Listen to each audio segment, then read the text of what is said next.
Hello, ladies and gentlemen, children of all ages, from beautiful uptown Burbank, Harmontown is now in session. Let's welcome to the stage the Game Master Extraordinaire, the man with all the hair, the guy who's right over there, Spencer Crittenden. What up, Spencer? And the mayor of Harmontown, Mr. Dan Harmon.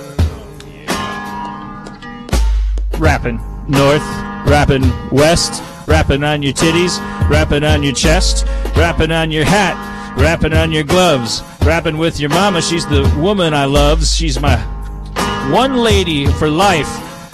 I love her like a spoon loves a knife. All the same ass rhymes when I do my freestyle, because I've been rapping for too long a while. All my rhymes are written down. I got them in my pocket. Okay. Yeah. Just want to wrap at the top of the show just to get the pump primed. Let's hit that beat again. All right. So, all right. Here's the top of the show. Top of the show. All right. So you've watched nature shows about bees. You've heard about bees. Here's this rule you've heard. Killer bees, regular bees that you've agitated, whatever. You know, you see the list of things to do and don't. Bees are attacking you. Don't do this. What's the thing? You know where I'm going. Because it's the weird bee rule that intrigues. We all know this. You know it. If bees are chasing you, don't jump in water. Don't jump in water. Don't do it. Don't absolutely, under no circumstances, if a swarm of killer bees are chasing you, and you happen to be near a nice pool of water, don't jump into it, because and then you go, oh really? Why? So that's like that rule, like where if you're dying of thirst in the ocean, and like even though you're surrounded by salt water, don't drink the water, which then you find out why. Oh, it's salt water. You will dehydrate yourself even faster than if you just don't drink water. This rule's a little different, though, because you go, oh, why with the bees? Well, because they could, and they always use this phrase. They could be waiting for you when you come up, because they can detect the carbon dioxide coming out of your mouth. That's why they say when you're running away from bees that are trying to kill you, zigzag. Wrap your head in a shirt. Cover your head. For God's sakes, cover your head. Cover your mouth and your nose. They can track you by the carbon dioxide you're emitting. Do not, under any circumstances, jump into water because, what? It magnifies your carbon dioxide emissions? No, they might be waiting for it when you come back up. But motherfucker, I'm also covering my whole body with water and like, what the fuck? I like, say it this way.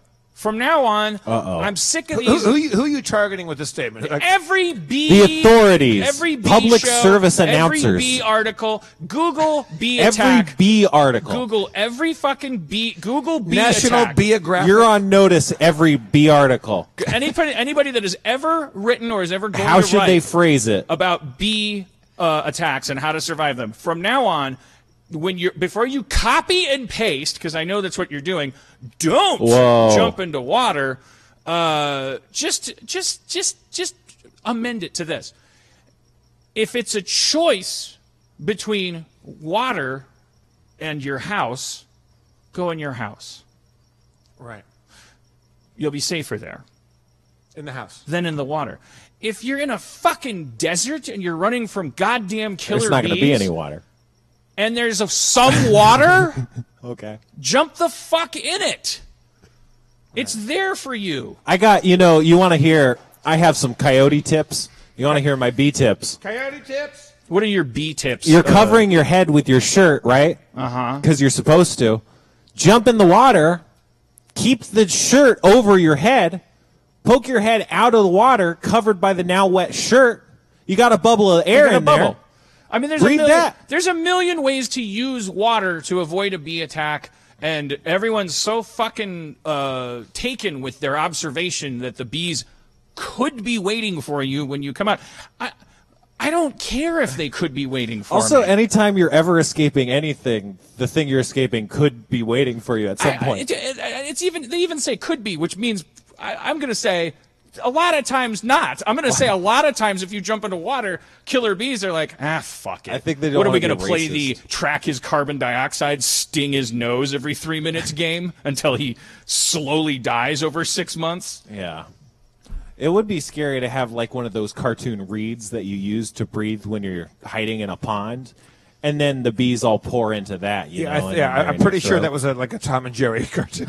That's scary. I want to see the article about the guy who was in a killer bee attack and ran and jumped in the water, and because he jumped in the water, not in spite of jumping in the water, because he jumped in the water, he died. He got because locked up if you're in the water and you're underwater and all you're emitting is bubbles, it's going to be mostly carbon dioxide. They're going to go, oh, this guy, there's a carbon dioxide fountain right here. Hey, great. The guy's right here. So don't go into the water if there's a house closer. Right. Don't go, God damn it. Oh, look at that house. Okay, that bee-proof house.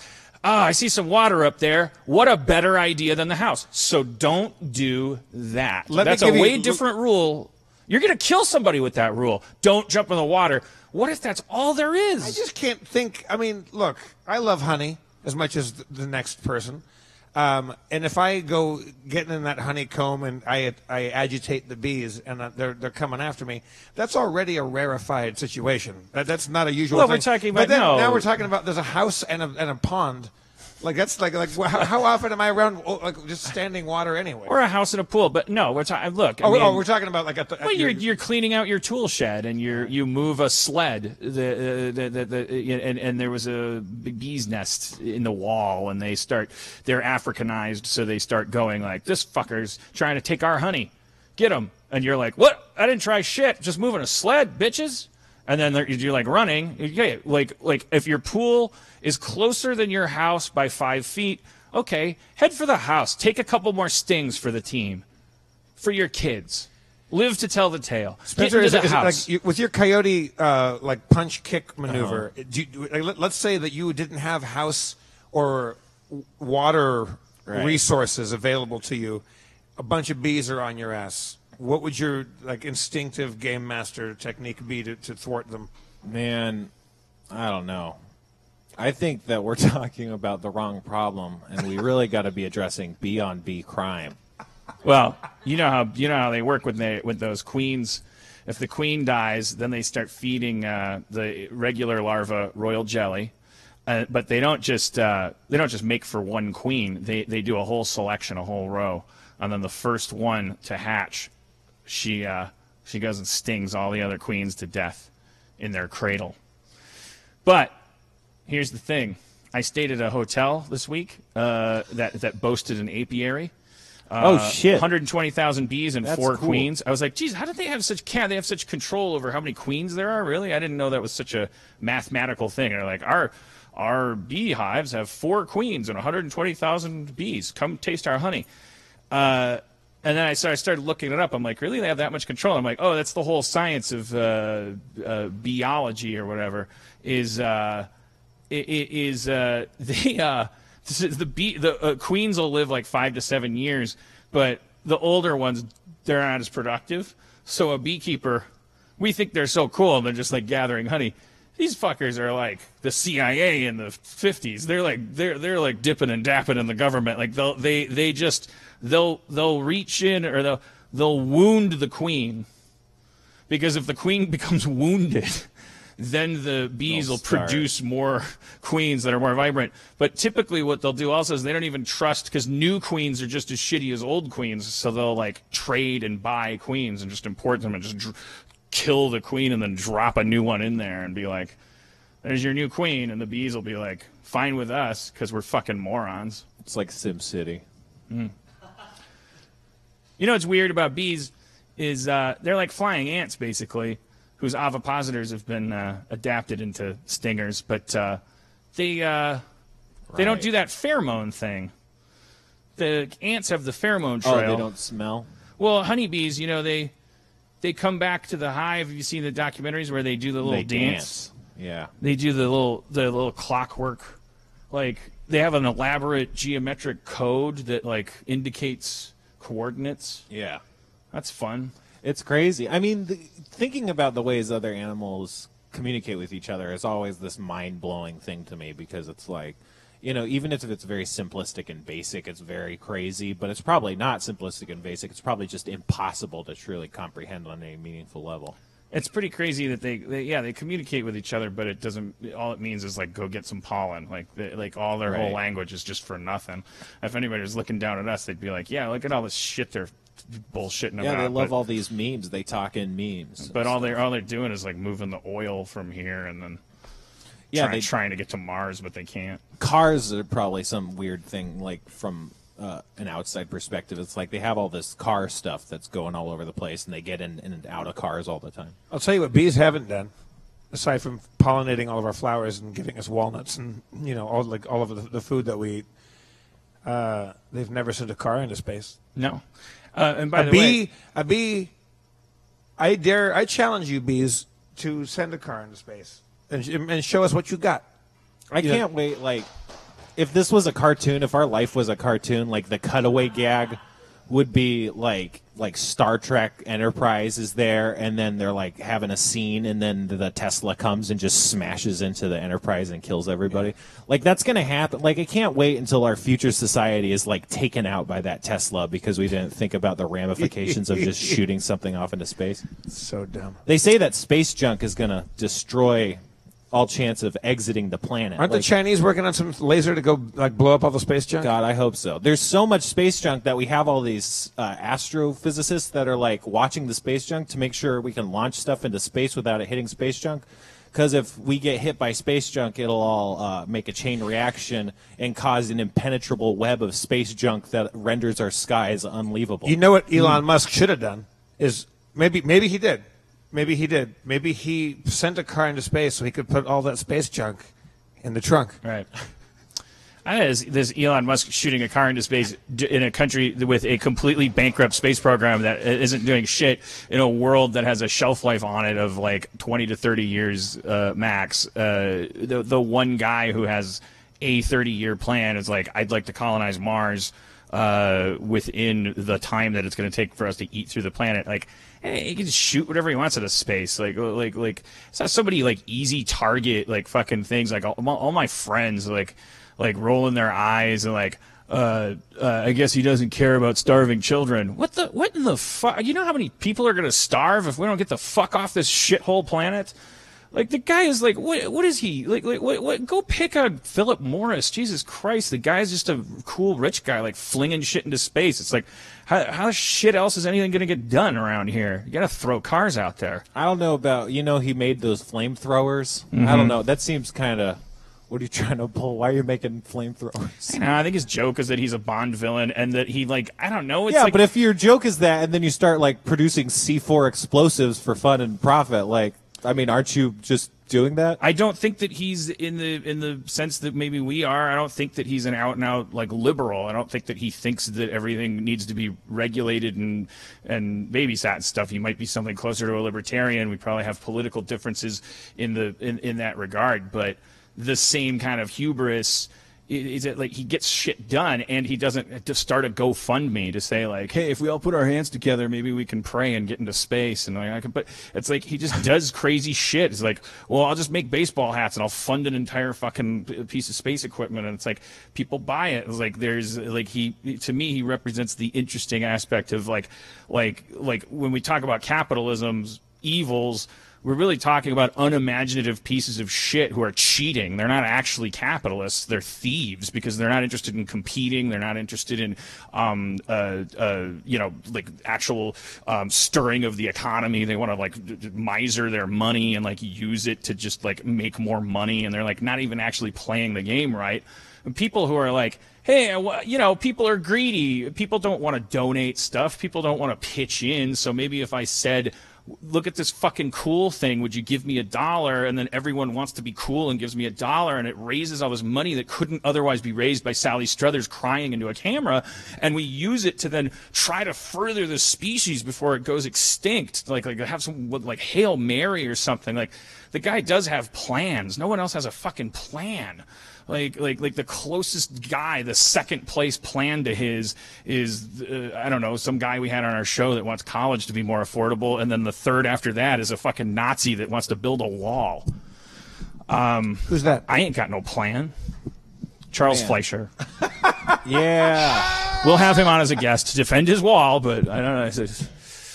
His theory is that if you build a wall around Charles Fleischer, It'll help. it'll amplify his voice.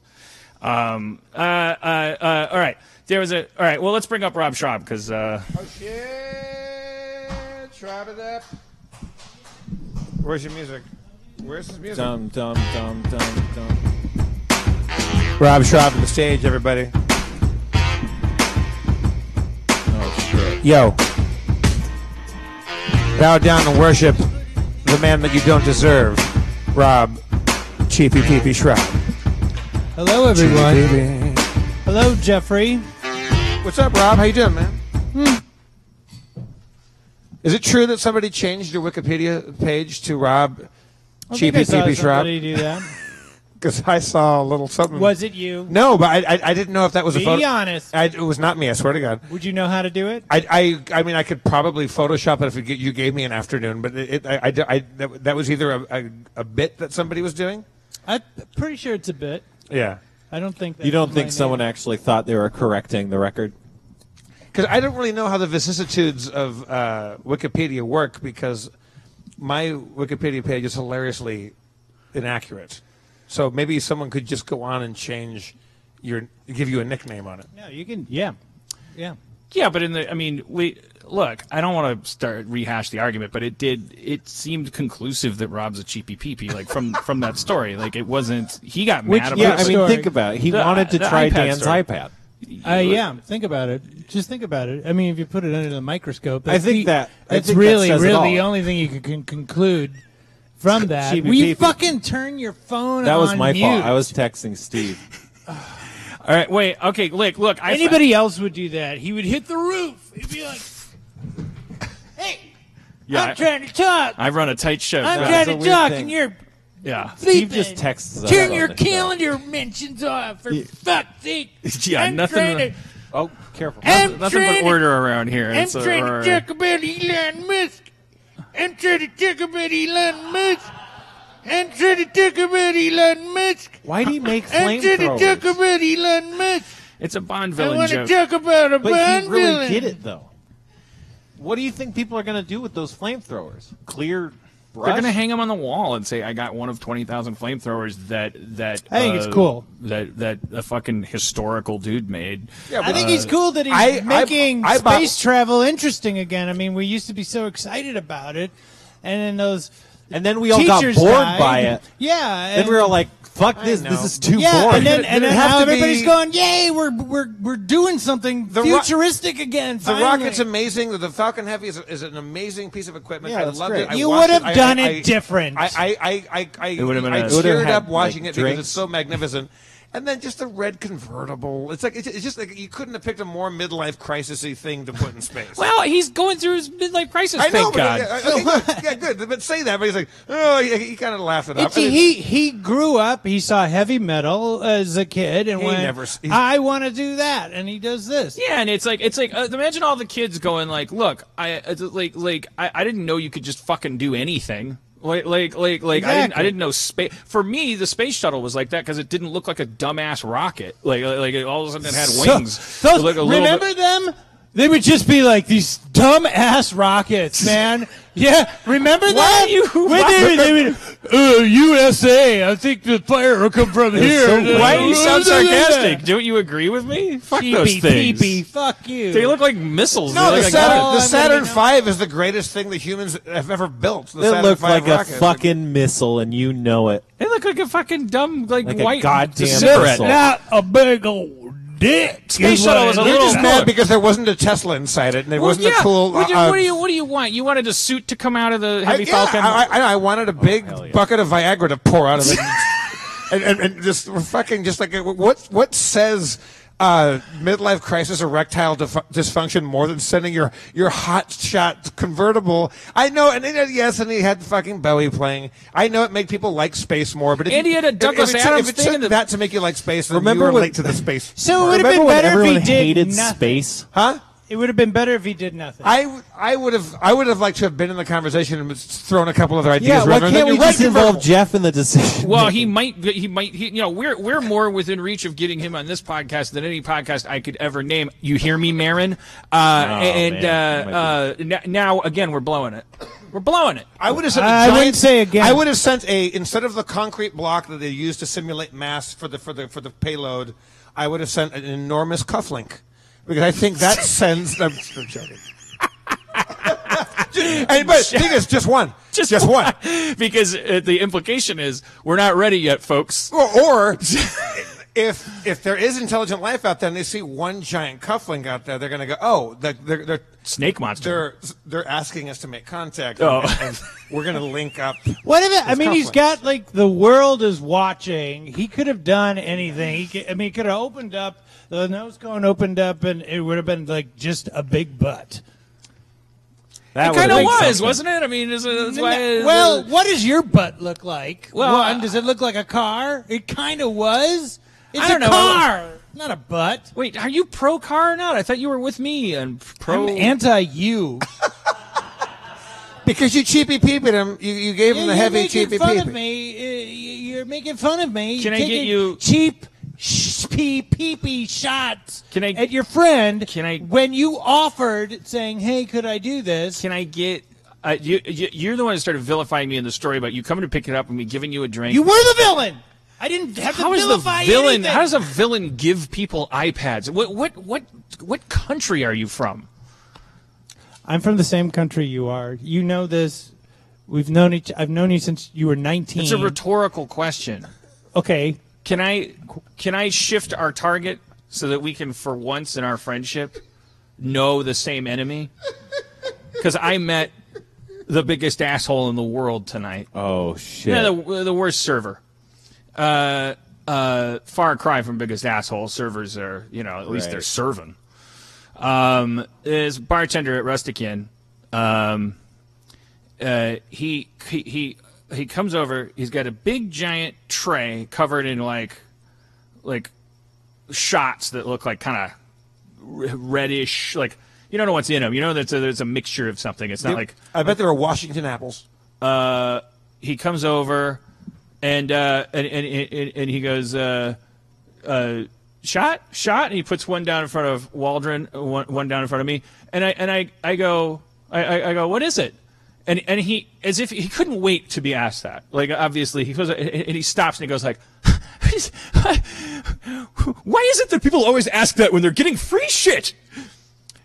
And I was like, and what is it? And he's like, it's a fucking apple japple, crapple napple, whatever the fuck. He keeps going away, and I'm like, by the way, fuck you. What in the fucking rape culture? What is this? How about rape culture? Herpes is free. What the? How about I'm not a materialistic Definitely person? rape I just want to culture. know what the fuck is in my drink, you asshole. What if I have a fucking allergy? What the fuck are you talking about? What is the free? You're not fucking Prometheus because you're robbing your employer and pouring free shots. Because by the way, then he turns down the jukebox after everyone's got the shot. Oh. He turns down the jukebox. And he makes this announcement, this weird fucking millennial twee story about how his mom's car broke down, and this is the song that was playing when it broke. I couldn't even, my Gen X, like, fucking anti-twee shield just, like, filtered it all out. All I heard was him talking in this Kermit the Frog voice, like, monopolizing everyone's attention because his giving of free shots, which of course tasted like shit. Of course they did. I now have diabetes and whatever the fuck he has on his fingers. I drank it out of obligation to his fucking mom who lost her car. Worst person I've met all day. What was the song? I don't know. What is a twee? Twee was a phrase we started using in the like early thousands to kind of dismiss the emerging kind of. I had to look up an Urban Dictionary word We, today. but not including me. I mean, I don't know. Maybe not you. Obviously, you're asking what twee is. It's a word that people started using to be kind of like refer to everything Zooey Deschanel was doing. Anything you wanted to be dismissive of because it was adorkable or you know, like songs that have toy xylophones in them instead of real instruments. Or like kind of saccharine cutesy pie. Just sort of like the adult children that were starting to release like the Bjorks. Cute music. The Bjorks. I imagine twee being a very subjective phrase. You could argue that Bjork was twee, but then again, she's also like very, you know, like she's been around for a long time and, you know, doesn't just... You're a fan. Of course I'm a Bjork fan. We should get her on the show. I'll tweet her. I'd like to be on your show. You should just tweet her. I wrote a joke as I pulled up with church today. I told Dan. Dan was pretty excited about it. What is that joke? Dan was pretty excited about it. I'm still workshopping it. I'm still workshopping it. Church. I think it's ready for the big time. Church was almost beside herself with gales with laughter. No, I happened upon that scene. Church was. We were talking about Steven Tyler from Aerosmith, and we were talking about the Beatles. Well, and the joke was involving music, the evolution of people like screaming, you know, like in songs and stuff like that. And so I'm still workshopping it. This is not a finished product. This is why we have podcasts. Let's hear your half joke. Yeah, maybe Reddit tomorrow. Maybe Reddit tomorrow will help me perfect this. Oh yeah. They usually add value. What ingredients does Steven Tyler of Aerosmith use to make his Irish coffee extra special? It's worse than when I heard you. It's gotten worse. Oh, what was the original setup? Well, it was just what's his favorite liqueur. Oh yeah, what is Steven? Okay, let's keep it simple. What is Aerosmith Steven Tyler's favorite liqueur? What? Crumbly cacao. I've never heard. That again is a fucking perfect joke. That's a timeless. You'll be telling it to your grandchildren. Long after Elon Musk's Tesla has fucking like degraded into the sun's gravity. Yeah, a guy who floats puns like that is offended by our roadster. A spacebound roadster that's collecting data about radiation and all kinds of spacecraft. Your job is to love cars in space. My job is to write perfect, timeless jokes. I gotta say, I heard you tell that joke outside the castle, and I didn't actually hear it properly. I just heard like what do you call it? The payoff, the punchline. No, just like the way the way you talk. And, and you were already repulsed. And so no, I had to fill it in with like just my own brain based on your cadences and stuff. And so what I heard your version of the joke was, what's Steven Tyler's favorite vegetable? Kale. And then I was like, this seems like a bad joke. Yes, because you misheard my perfect joke. I didn't do it right. Don't get me wrong. See, there's jokes that last, like, the Parthenon still stands. Not in its former glory, but that's eons of time has passed. This joke will be one of those jokes that we will all be telling. Yeah, no one's arguing. Yeah. I have a question. What do you guys... Church hates it. What do you guys think dogs think music is? Do they understand that it's coming through a speaker, or because they sit and act like it's fucking nothing? But if a dog barks in a movie, they lose their shit. Well, I've got like music. I got a playlist that's like music for dogs. I play that while I stretch after my exercise. I play that like sometimes when I leave the apartment. And I do feel like the dogs fucking like it. Can't. I mean, it's weird. It's not really scientific. They can't get enough. It's like, of it. or there's like, I don't know what. It's basically it's a bunch of classic classical music that has certain like tonalities in it that relaxes the dog, and I would put it on every time Kate and I would leave, so Lolly wouldn't freak out and feel sad because like my heart goes out to her because all we are all she has is us, and we are about to leave, and I would put it on, and it would work, but then there would get to a point where when she would hear that music, it meant we're leaving. Oh, and then she would put on the act, get ready. Yeah, she would be like, I'll just play a little bit of it. I think it's classical, so it's really not. I don't think the music would go on like Kevin this. Day's going to be like, you played the. Oop. Spotify has been paused because your account is being used. The dogs are listening to this right now. But the music would go on, and then Lolly would watch us. What's that? Sorry. So this music would wasn't go using the on, mic, and but- then Lolly would look at Kate and I at the door like,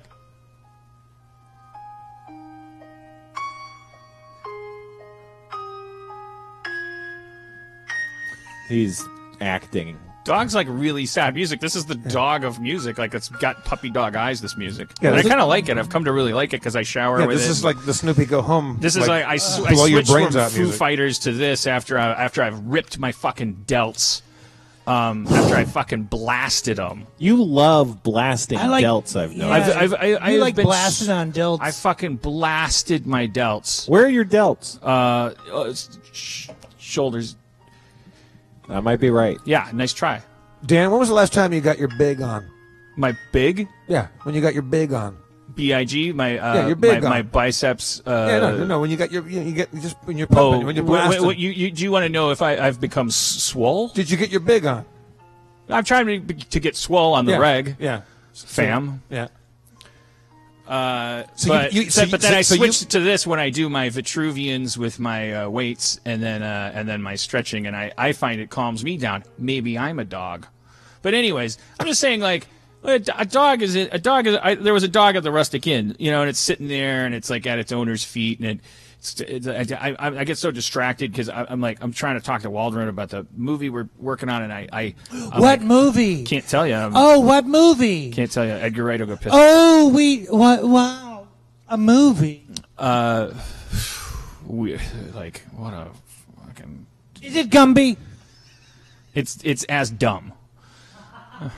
I like Gumby. I'm still writing shit that dumb. Yes, for hire, which means for getting fired a year from now.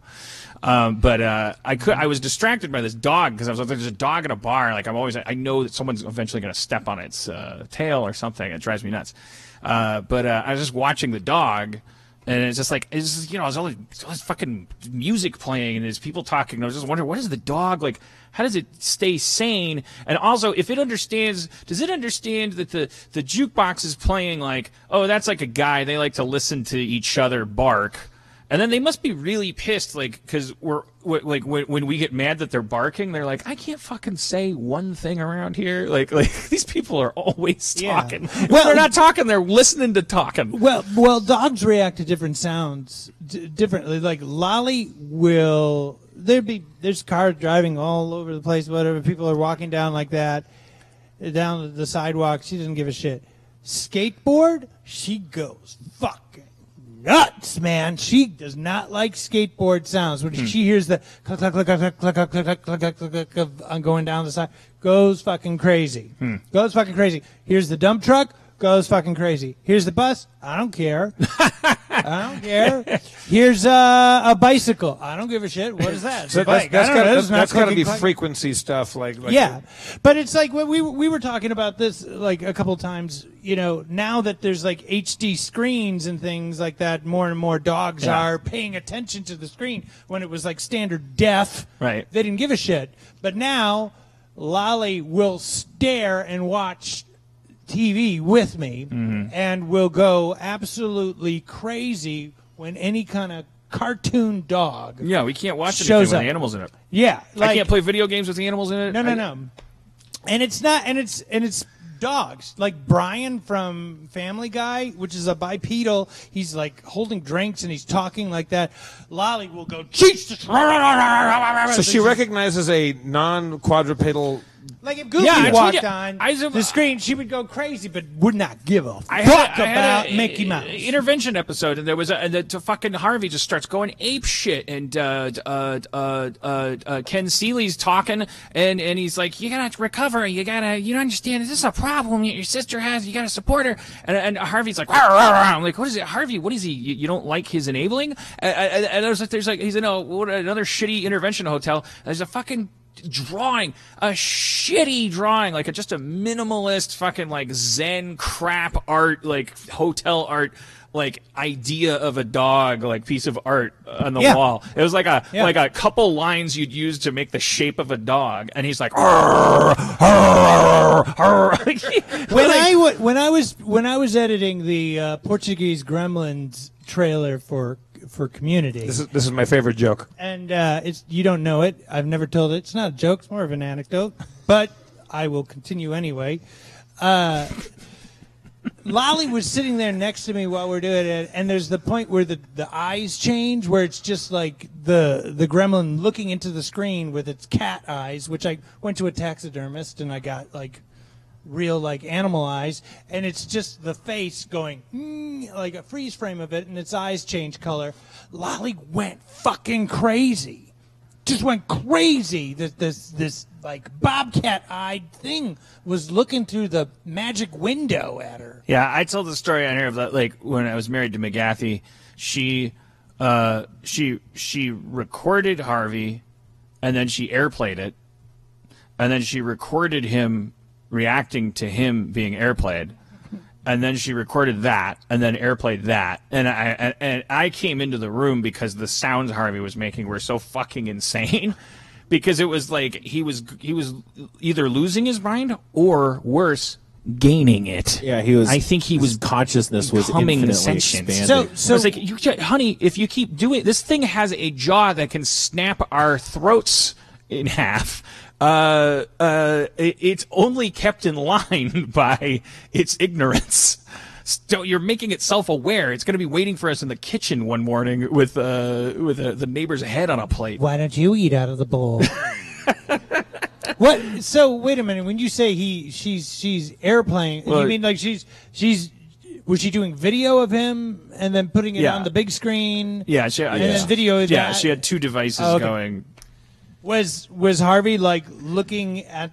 Yeah, he was looking at the back of himself barking at the TV, which had a Harvey on it that was barking. The original was, it was like Enter the Dragon with Bruce Lee. Yeah, it was like an Infinity Harvey, and when the real life Harvey was like progressively going like,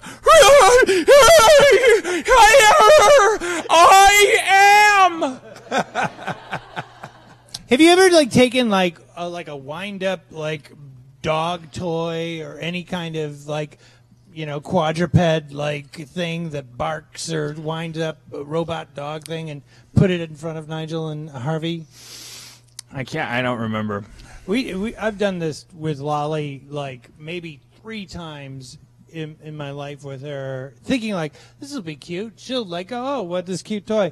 We got like this dog toy that was like all furry, and you turn it on and it walks and goes and walks and bark.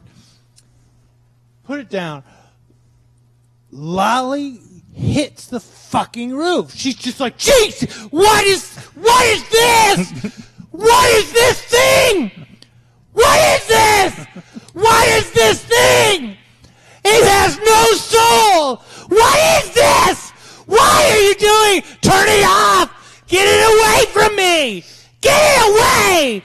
What is this? Lolly could not handle it. I put it out there to the fans to put that to music at some point. Well, it's like if send that to my Twitter account or to harmontown.com. Imagine if I brought in like a we'll robot. pay you top dollar for that. A robot human person who walked in and just like, yeah, well, if octopus creatures came from outer space and the flying saucer door came open and they came out and they looked at us for a second and then they took some measurements with the octopus rulers and then they went and they went back inside and then that came down. It was like this fucked up like, hello, I'm from Octopus World. My name is Frank. It's like watching fucking Polar Express. Did you did Lolly watch Shape of Water, and what did you think about it? No, she didn't. Yeah, and she hasn't yet because she hasn't seen it. See, answer 1.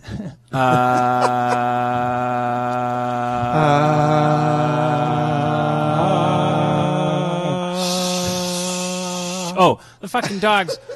Dogs every morning. We were going to light a rose. Every goddamn morning, 8 o'clock, I get up, I work out. because I'm fucking so blasting early. my delts. That's an early time. And Did you get your big on? same time every morning, Dash, my neighbor's cat, comes over same. It's got the same Has schedule. a cup of coffee. It like hangs At out the in my window. yard. Hey, Fucking Harvey and Nigel just like these guys. Like it's just like I just what is it like? What is it like to be a dog? Like they are meeting that cat for the first time and each other for the first time every 5 minutes. Like they're just so amazed that there's a cat in the yard, and they're just like just yelling at it. Like, are they yelling "get away"? Are they yelling "get over here"? Like, I had a cat and they were relentless. Harvey wouldn't leave the fucking cat alone. Like, I regret it for the rest of my life subjecting Fiv to that. I think Lolly barks at big dogs, and any dog that stares her down. Like, and I don't think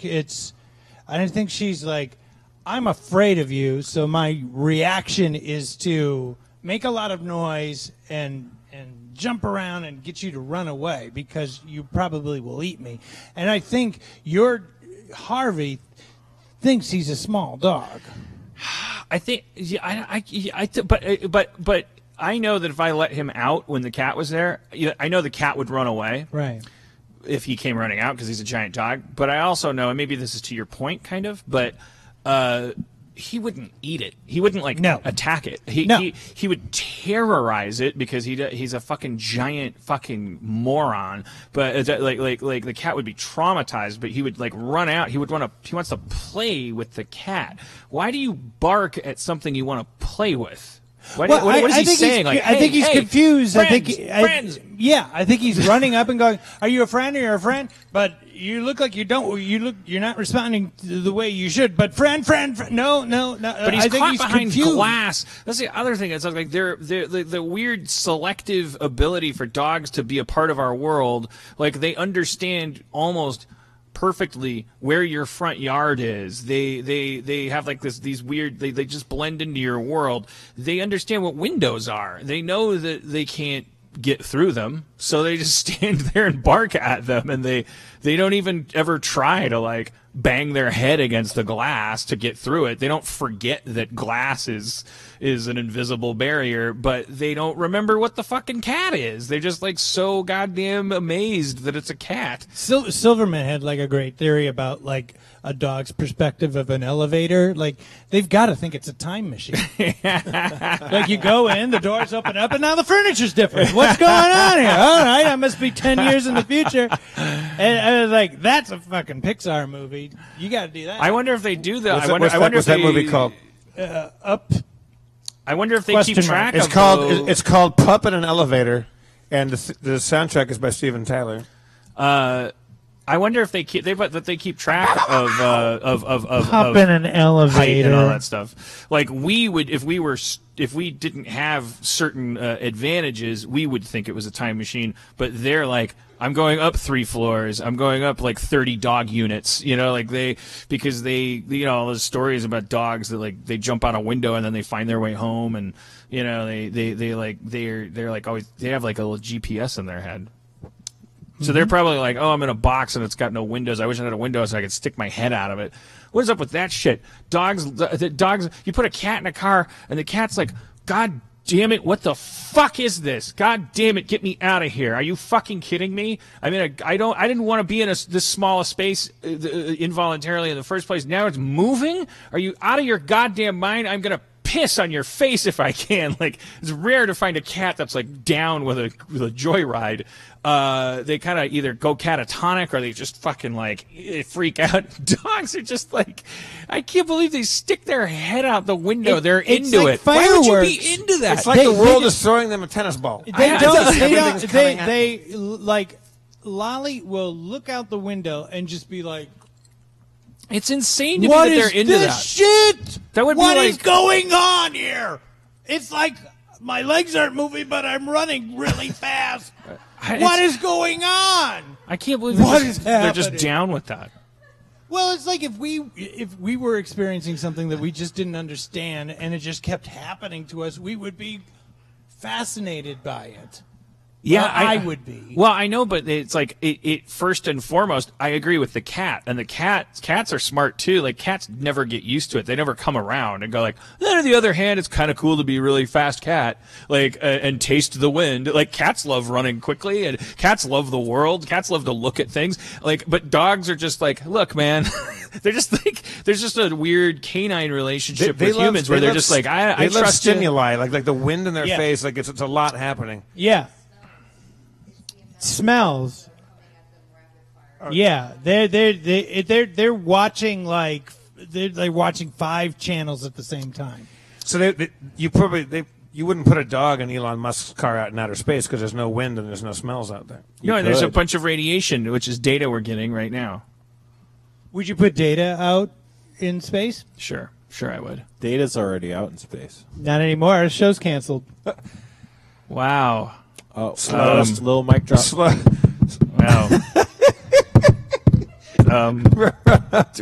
Rob is doing he's the Geppetto of mic drop. Mic drop. It's a mic teabag. That's how they do it in London. That's how they drop the mic in London. Like a tea bag. The Queen does it, and you will be able to get all of your pumpkins for free this evening. My favorite part of that, of course, is the rift, what a queen would say that would provoke a mic drop, which turned out to be Free pumpkins. you won't be getting your free pumpkins. You won't be getting any. You won't be That taking advantage of it. I'm no world traveler. I'm no geopolitician. I don't know what's going on in England, but wow, that is Brexit is really fucking. Yeah, it's a whole Brexit thing. Yeah, it's Brexit. You know. There's been a whole gourd crisis. Over You see that Winston Churchill movie? Yeah, I saw it. Yeah, great performance. Really interesting. As you said, it's kind of like, well, it's like like watching an episode of what'd you say, The Crown? Doctor Who. What's this called? No, The Finest Hour? What's the Gary Oldman one? What's it called? The Darkest Hour. Darkest Hour. I have the screener. I haven't watched it. I was really amazed. I obviously, this is the whole point of everything, but I was like amazed at how actually true it was. I don't know what I expected, but like how, like Winston Churchill's absolute, this guy who there's a million quotes that truly you're like, wow, one guy said all this shit. He's like the fucking Vince Lombardi of of World War II. He really had a lot of profound ways of phrasing this shit. But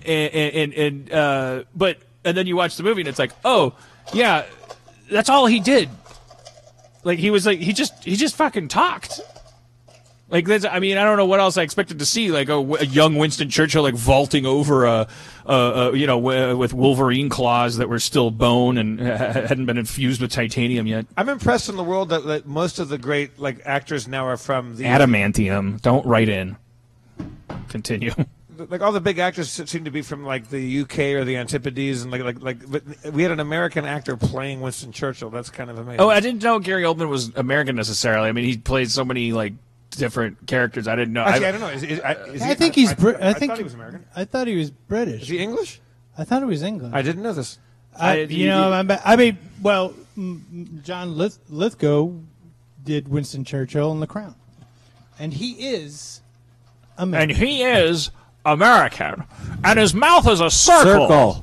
No, you it's make your mouth into a circle. I don't know what you're talking about. It's me, Winston Churchill. The only thing we have to fear is being misquoted. Come on! So speak softly and have another quote misappropriated. Stop!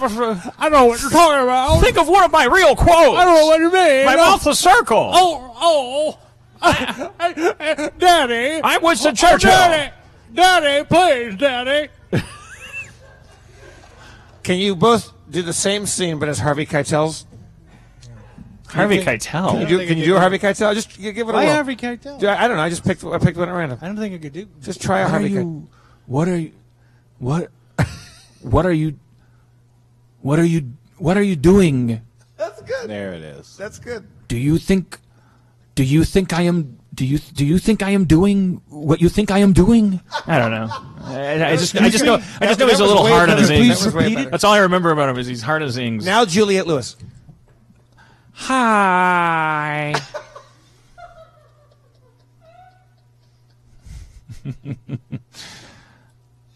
I'm a natural born killer. I love Juliette Lewis. My favorite line in Natural Born Killers. She's such a great, like, in an otherwise, it's pretty uncomfortable. I also love Tom Sizemore. I also love Quentin Tarantino. Whatever, go And fuck. you love send your emails to my ass. Bronson Pinchot. But Sizemore doing the scene in Natural Born Killers where he's in her cell and he wants to Give me some Sizemore. Give me some Sizemore. I don't. There's no Sizemore. There's only Zool. I don't. He's Tom Sizemore. He's talking and he says like, I want you to pinch my nipple and put this lipstick on and pinch my nipple will you kiss me or whatever. And then Julia Lewis goes, so specific. All right. I was impressed by your Harvey Keitel. I have to tell you, that was pretty. What are you? My can favorite. Can I ask what are you doing? I don't know. Yeah. My favorite Julia Lewis quote from Natural Born Killers, I think it's from one of the deleted scenes when they're like, before they go to Drug World, after they get bit by all the rattlesnakes, you know, they have to go and go. There's this scene where I'm pretty sure it's all improv. They like Stone was just like, go, just jump off the script, do whatever. And Julia Lewis is like, can we get the fuck out of here and get some snake juice killer? And it's like, what the snake juice killer? Antibiotics. I haven't seen that movie in a Spencer, while. would you do me a favor and do your famous Selma Hayek impression? Hey, I'm Selma Hayek. The Sklar brothers, it's coming in over the wire. We're going to come here. It sounds like they're not going to make it, but I do want to. It's snowing out there. I do want to do them the service of plugging their buttholes. Hell yeah! When I see them again. For too long, the Sklar's buttholes have gone. Because they've had me on their podcast, Dumb People Town, twice now, and it's great fun. I truly love doing it, and they're good friends in as much as you can be good friends with people you've done two podcasts with. But they have a new project. They were going to come here, and the thing that they were going to plug is something we're very excited about. Me and Dan. It's a documentary about something that's not always talked about in public. Feces. It's a poop documentary. It's a poop documentary. They got their funny friends talking about poop. I think they delve into the history of poop. What was the first thing that could be considered poop? Like, I made that up. Poop. I was. That doesn't stop me from thinking it. I mean, you made it up. I think shouldn't you say? I think I remember Dan doing an awesome riff on how it might start. No, I remember that being the actual part of the movie. Oh, you saw it as you riffed it. Oh, but like I thought you were being. So accurate. you've seen the movie, or you've not seen the movie? Oh, I've seen it, and it changed my life and the way I look at poop forever. Is Dan in the movie? Dan's in the movie. Everyone you want to be in the movie's in the movie. In typical documentary fashion, I'm in the movie, and I accomplish the rare task of making you hate me more than poop. That's a joke for my fans who know that every documentary I'm in, I come off like a fucking douchebag. Harmontown. I think it'd be a mistake to make a poop documentary and not put Dan Harmon in it. Exactly. What other documentaries are you in? I was in a Back to the Future documentary where they used over my protests. I was like, please don't. Well, I'm on camera saying, please don't make me talk about the fact that Back to the Future 2 sucks. Don't make me talk about it. But you weren't the only one in that documentary that said that. Well, if that's true, I know they sandwiched me saying that between a father and son with different kinds of cancer whose sole way of coping with it is to celebrate Back to the Future 2, and a mayor who brought jobs to his town by building a Back to the Future 2 statue, and then in the middle is me going it sucks. Anyways. That sounds like a good creative. Yeah, they probably won't work with you ever again. Yeah, and also there goes my pristine PR. What is the name of the Sklar poop documentary? Everybody poops. Nope, that's not what it is. That's not what it is. I'll find out let's- right after this. Word from our sponsors.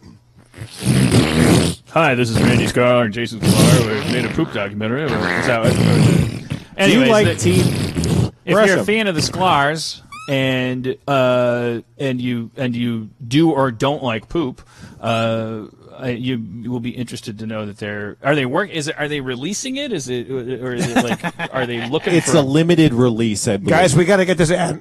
We got to get this ad clean. Or we got to get this poop documentary commercial clean. So let's just take it again from the top. It's going to be a small release. Yeah, that's what I Poop meant. talk. The Sklar brothers have been talking a lot of shit lately. Literally. Didn't have to put literally there. Could have just stopped it. How would you get that they're joking? It's about poop. You guys are being very jaded, and don't you worry about our friends listening to stuff like this and going like, "Wow, they don't seem to support us very much." Remember when Maybe we should not space show up. was boring? Maybe they should have me on their Was show. this, I mean, I'm sad that they're not here tonight because I love hanging out with them Yeah, and I talking wanted to them, them but to also come. I have a million poop talk questions. For Yeah, them. We really wanted to learn more about the movie, and we're excited to do it.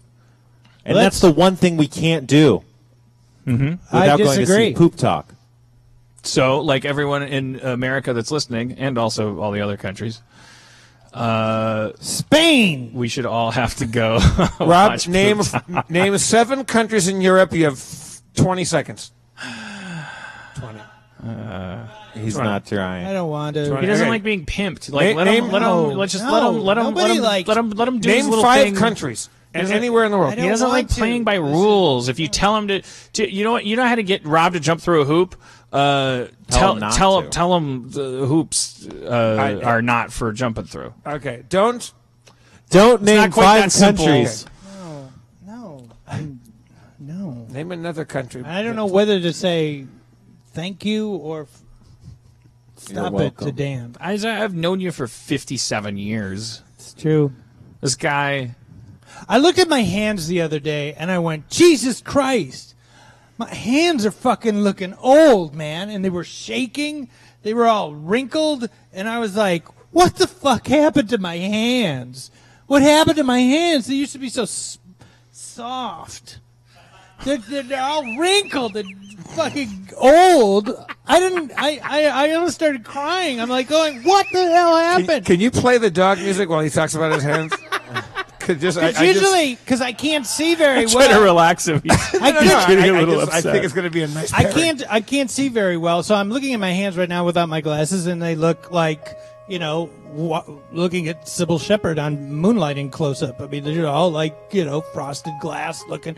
They look pretty good. I put on my glasses, my reading glasses, my special close up reading glasses for when I want to look at my phone and read what's on my phone, and I turned my hand around, and I looked at my hand, and it was just like, I actually noticed how old my hands looked, and I said, "It's coming.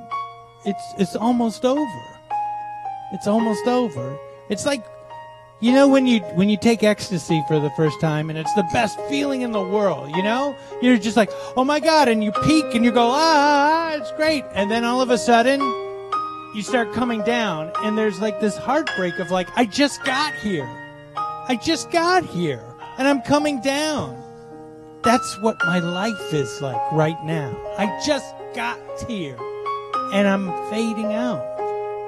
The dimmer switch on Schraub is turning Dim. clockwise. Check out Randy and Jason Scolara's Poop Talk. That's good. That was great. That was a good that one. was fucking heavy. You know what always accentuates for me coming down from the ecstasy of life is that being the exact chapter of the party where a million strangers burst in and point at you and yell privilege. That's my favorite part of the party. Yeah. Wait, when you're high on ecstasy? Yeah, it's just a good. Well, no, when I'm dying, when I'm Oh, middle aged, I was just commenting on. Also, it's not a good time to be. Like we hit our peak, and we weren't ready to, you know, for the whatever the opposite of the hill, downhill. I think it is. You know, we weren't. I'm pretty sure it's not uphill. We weren't ready to. We were ready to be over the hill. I feel like I hit my peak, like maybe 30 minutes ago with my Steven Tyler creme de cacao joke. I felt like that's me at Mount Everest, and now it's just going to be a horrible toboggan ride down at the bottom. But I was just saying, like, politically, fashionably, like, partially probably be because of the just population dynamics, because the younger kids, they're, like, part of a huge shadow of the baby boom. That's, like, a giant, huge section of the population. Like, it became open season on old people. So it's like there's kind of like you hit the peak and then you start going downhill, and then you hear this war cry in the distance. You're like, oh, man, well, at least it's downhill. And then it's like, oh, fuck, shit. I am an easy target. I thought I could, like, slide into, like, retirement, like, by the old rules. You know, you're supposed to, like, be a young white man and, like, become an old white man, and then you hoard your privilege, and then you have it in your little sack, and then you tiptoe quietly to a wagon and coast downhill into a little chalet. I might not make it. Like, there's a price on my scalp. People know that this is the route you take now. Mm-hmm. There's I won't call them bandits because they might be heroes. I might be the villain, but there's people on the highway. They know I'm here. They're gonna get me. This new Purge movie looks pretty good. What's this one? It's a Purge prequel. It's them coming up with the Purge. Coming up with the Purge. It's called The Binge.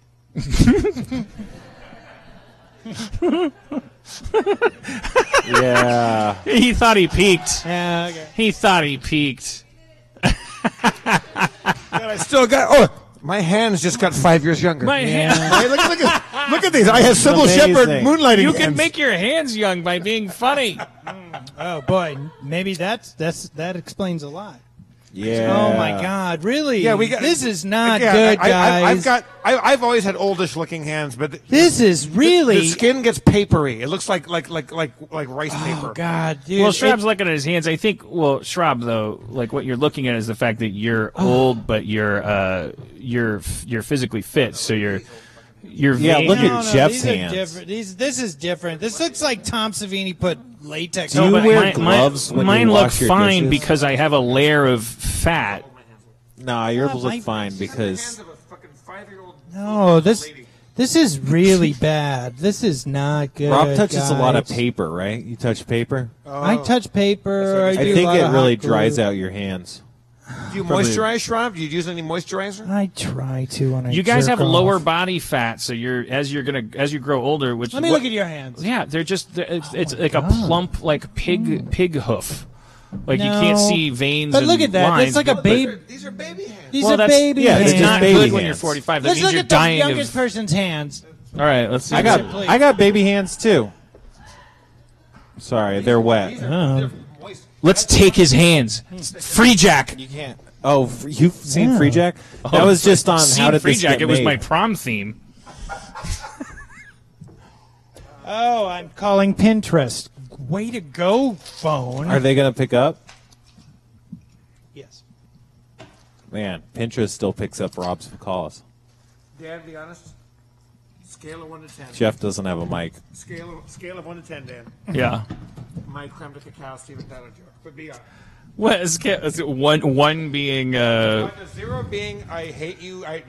You should never tell another joke. 10 being the world's funniest joke. I don't think it's going to be above 5. I just want to know what you like. Can I give you a note that'll take it from 4 to 8? Absolutely. I didn't say this was a completed joke. I thought of this as we pulled up to the Starburns Castle. This is just a performance. It's a cosmetic. I need you to punch creme. Creme de cacao. Yeah, Okay. That's easy. That's performance. That's the first time when you just said creme de cacao. That's the first time I was like, oh, I know what he's talking about. Oh, okay. Because it was like cacao like before. Creme de cacao. Creme you de cacao. gotta hit the creme. I think you gotta really land the creme like obnoxiously, like creme de cacao. Yeah. And okay. even then, you're talking No, about but what? then, look, I think I had a perfect joke. I'd say 10 of all of your wordplay assaults. on the public. Have we did would be did we try to tell the Thor joke on the show yet? No, No, I don't want to go through this again. No, yeah, we did that. Well, we did I don't want to go through this again. No, but your CNN joke. Yeah, that's a great joke. He did that in fucking Sketchfest, man. It's a great joke. Yeah, I know. Okay, I'm do just it saying, again. like that's a 10. Do it again. Oh, No. See an enemy's a 10. Well, I love it. Thank you. All right, Seeing an okay, enemy's let's great. go around the room. Those are the scores of your jokes. What are Dan, Rob's jokes? What are the scores of some of my jokes? Rate Schraubing. I love shrobbing. Shrobbing is a timeless enterprise, and people think they can shrob you, but they can't shrob you right. And people are doing some faux shrobbins. Yeah. No, it's And it's I want really those funny. real shrobbins. I don't have a good enough memory, and I'm not a good enough friend, but I only remember the most recent one, which is the Courtney Cox, who's now absolutely officially friends with Cody. Courtney Love or Courtey Love. Did I say Courtney Cox? Oh Yeah. my god! Sorry. you did. It's Sorry okay. to both. Sorry to all Courtney's. Did she? Like it was on Instagram or Twitter, where like publicly, Courtney Love goes, or Cody says like thanks for saying that. We should hang out, and then Courtney Love replies like, "Yeah, I'd love to do that. We should hang out." And then it's just Schraub going like, "Yeah, I'm free anytime." I don't know. It's just really funny. Like That's what I do. The joke is nobody wants me around. that's the joke. Is that the joke? I don't know. It's not the joke. remember when Schraub became like for a 24-hour news cycle like a famous troll. just completely independent, The king of all trolls. anything. Like no one writing any of these articles knew about anything else that Schraub had ever This done. fucking dipshit. But it was like just because Kumail read Schraub's obnoxious, redundant question tweets on the air. That and, was like, so long ago. and I feel then like there was like that all a these year Was it on articles. ago. like Jimmy Kimmel or Fallon or what? One of those things or no? No. I think it was on Harmontown. I think it was from Harmontown. Oh. Yeah, But that was like so long ago. That was like that was like maybe 3 years ago. maybe even 4. Yeah, Wow, It was before that's a lot of years. Harris died. yeah. How long have we been doing Harmontown? Is it Oh, it's At it's least so 5 years. 5? I would say so long that it's sad, but it's good because we've gone through transformations because it's not really the same podcast. I listened to the Cheapy Peepy episode earlier today. Really insulting. It's actually- Hurtful. Really insulting. It's actually I mean, really good. it's I really enjoyed it. Sad that you feel comfortable enough to talk to people like that. That's why I'm a little lighter. Now this one will suck, I'm sure, because in that one you yeah. can hear me going, "This episode sucks." Like, well, this episode sucks. I was wrong the whole time. It's like gold. It's gold. Cheapy Peepy. It's like top 10. Top 10. Stop It's a top saying 10 it. episode. Yeah, we It's can't amazing. follow Cheapy Per Peepy episode. with music for dogs. So that's, No, this has been awful probably because I'm in high spirits. I don't know. There might be something. Maybe I need to be an Abbott. You know, maybe that's my thing. I'm complaining the whole time. I'm like, oh, you guys are picking on me. I hate you. I'm annoyed with you. I wish my podcast was better. You know, like maybe my lot in life is just to be miserable. I don't know. Maybe when I'm happy. That's what I think. Or my therapist says, Dan, when you're certain, you're in trouble. Dan Harmon, you're better off not being certain. That's when you excel, when you don't know things, when you're confused. People need you to be uncertain. You, not everybody, you. Dan, when you're certain, like every time you think you know something for sure, just stop. Just go soak your head in a bucket. And you She were didn't say like, that. how much does this cost? I think it's $2. I thought it was great advice. Although it's not Here's really the advice I can check. follow, because when I'm certain of something, I'm like, I don't need to follow that advice in this situation. I'm certain of it. Like, I can't really follow it. Right. Well, that's why she's telling you. But I always do realize that she's fucking right. Like, I look back and I go, yeah, there you were. You definitely thought you knew what the fuck you were doing. It's like your. Just gotta speed that It's up. like the Mobius strip of your dry erase board advice to your high self. Yeah. Like you can't listen to High Dan, but Yeah. High Dan knows what he's talking about. That's a deep cut reference. What? Remember Dan's office back in the Commonwealth apartment? And I had a note on my whiteboard and it said, "Dear Hi Dan, or no, dear Non-high. dear not Hi Dan. Don't get high. It makes you feel like you're having a heart attack. Signed, Hi Dan. And then Jeff saw it while we were getting high, and he's like, "What's this?" I go, "That's a note I wrote." Well, hi. And to remind myself, he's like, "But we're getting high." I was like, "Well, I'm not going to listen to this guy. He's high." Yeah, he's acting all Do you still paranoid. have heart palpitations when you smoke the fucking ganj? Well, the advent of vape pens vape life?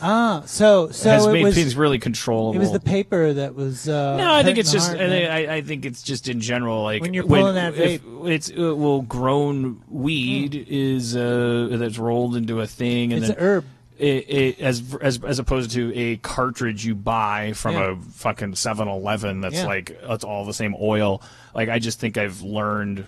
I still every once in a while I get too high. If I get too high for 20 minutes, I'll check my pulse because that way, if my pulse stops, I'll go. You'll be the first to I'll know. be the first to know. Is there ever been? Have you ever read anywhere online in a book, milk carton, what have you, of somebody having a heart attack because of ganj? No, I mean like the Lady fatality, it's like that's the running joke Yeah. with weed, or not running joke. The fact that we joke It's about the is sit down there's and no crash. no one dies from fucking weed. You'd have to suffocate in it. You'd have to be dropped into a silo full of weed. And that doesn't give and you then- any comfort. That doesn't give you any No, comfort. it doesn't. Yeah, he's high. I think it's what people. It took me a long time to realize that that's what older guys when I was younger, and they would say, "I can't smoke weed as much anymore. It makes me paranoid." Right. And I always thought they meant. I would always be like, The "Really? police Can't- are coming?" Yeah, can't you Yeah. just not know the police are coming, or know that the police Right. aren't coming?" Because I thought paranoia meant like hallucinations. Yeah. Like, but I think paranoia is just like a catch-all phrase that means something's wrong. For me, it does mean the police are coming. Like when I'm super high and I'm like driving around, anytime I see anyone on the phone, I think they're talking to everyone else I see on the phone, and I think they're all talking to me about me and talking to me to the government and stuff.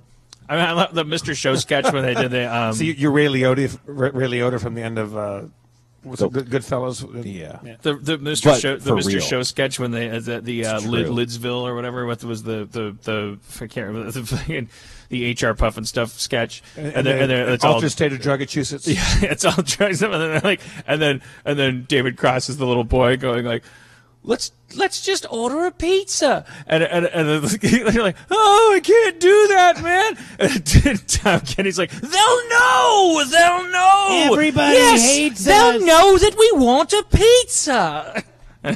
As mayor of Drugachusetts, I declare this pizza to be awesome.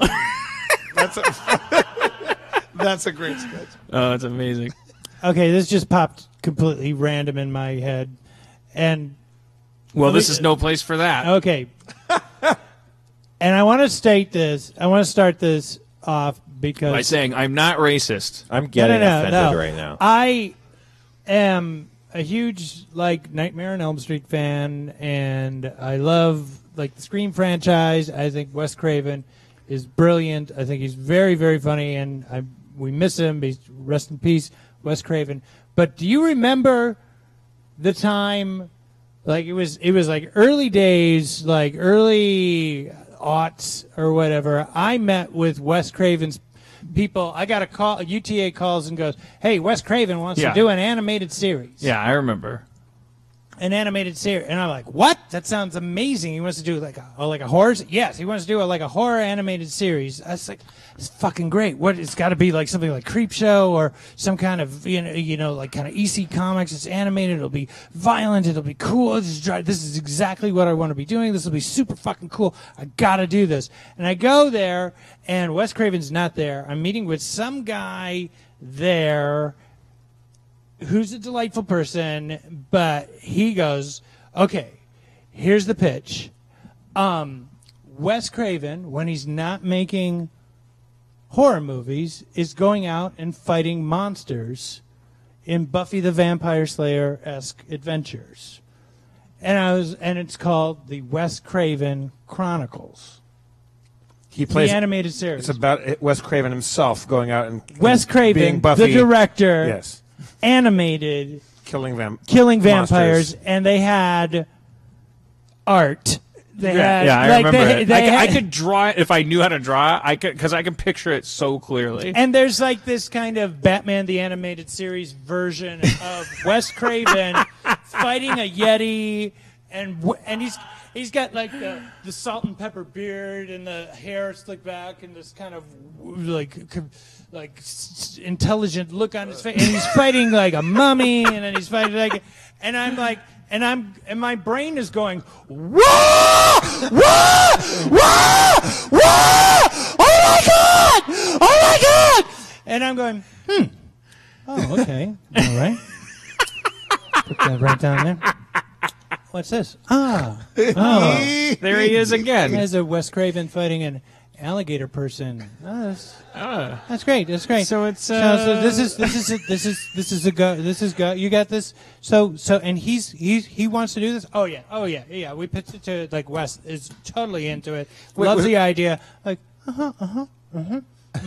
Could I? It just would help me put together like a pitch or whatever. Could I take these visual with me? Could I take them with me? Oh yeah, please, if it'll help you. Can I take them directly to Dan Harmon's apartment? Can I take them straight to the framing place like, and put them behind glass? And then just like a calm walk. No, thank you very much. I'll just be going now. You're gonna go already? Yeah, I got so many ideas. I gotta go. Gotta take care of it. Let's open up the door and close it. And it just like see Charlie Chaplin fast forward me run to the car.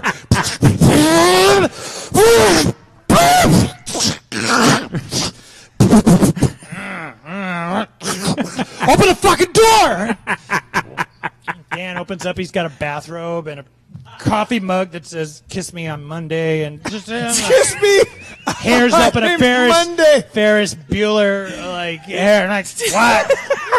What are you talking about? I go, sit the fuck down. You got to hear this story and look at these visual aids. I am not going to live this alone. This is the reason we're friends.